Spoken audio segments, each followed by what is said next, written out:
উনি ভিডিও করতে দেন না, এটা হলো ওনার তাকওয়া। এটা ওনার কি? এই যে কয়েকদিন আগে সমাবেশ হয়েছে না, উনি সেই সমাবেশে গেছে, যাওয়ার পরে ওনাকে ওখান থেকে একটা খাম দিছে। কি দিছে? উনি একটা রিক্সা বা ঠেলা গাড়িতে করে বাইতুল মুকাররমে আসছে। আমি আর আপনি হইলে ভাড়া 100 টাকা হইলে 100 টাকা দিতাম, কিন্তু খতিব সাহেব আমাদের মাওলানা খতিব সাহেবের নাম কি? আব্দুল মালেক সাহেব, কি মানের আলেম, কতটা তার এখলাস।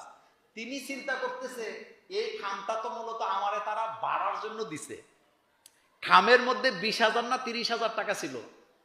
আশ্চর্য হবেন, তিনি এই পুরা প্যাকেটটা না খুলে ওই ভ্যান ড্রাইভারে দিয়ে দিছে।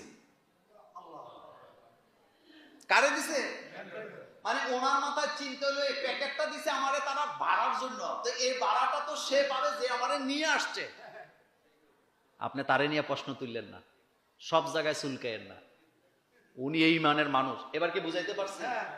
ওনার ফায়জমা দেখলে আপনি বুঝবেন ফায়জমা কত উপরে। উনি একজন নিরহংকার মানুষ, কিন্তু মানুষ কখনো ফেরেশতা হতে পারে না। ওনার দোষ নাই বা আছে এটা আমি বলি নাই, তবে উনি একজন উঁচু মানের মানুষ। এই যে কাজটা উনি করলেন, প্যাকেটটা যে কি বলে কারে দিছে, এই মানের আরেকটা মানুষ আপনি বাংলাদেশে দেখাইতে পারবেন? আমাদেরকে তো মাহফিলের হাদিয়া কম দিলে চেহারা মোবারক কালো হয়ে যায়, পিএস রে বলে দেয় আর এই মাহফিল দেওয়া যাবে না। আবার যারা কন্টাক্ট করে না তারা ইনডাইরেক্টলি বলে এমনি তো আপনারা আমারে 30-40 হাজার দেন, কন্টাক্ট করি না, দিয়ে দিয়েন। আর উনি ওনার প্যাকেটটা কারে দিছে? তা আপনি বুঝছেন উনি কি মানের মানুষ?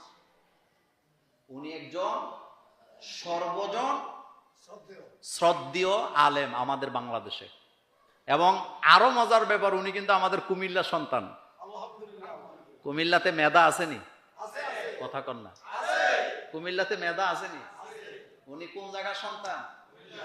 ডক্টর মিজানুর রহমান আজহারি কোন জায়গার সন্তান? ডক্টর আবুল কালাম আজাদ বাসার কোন জায়গার সন্তান? তা আমাদের খতিব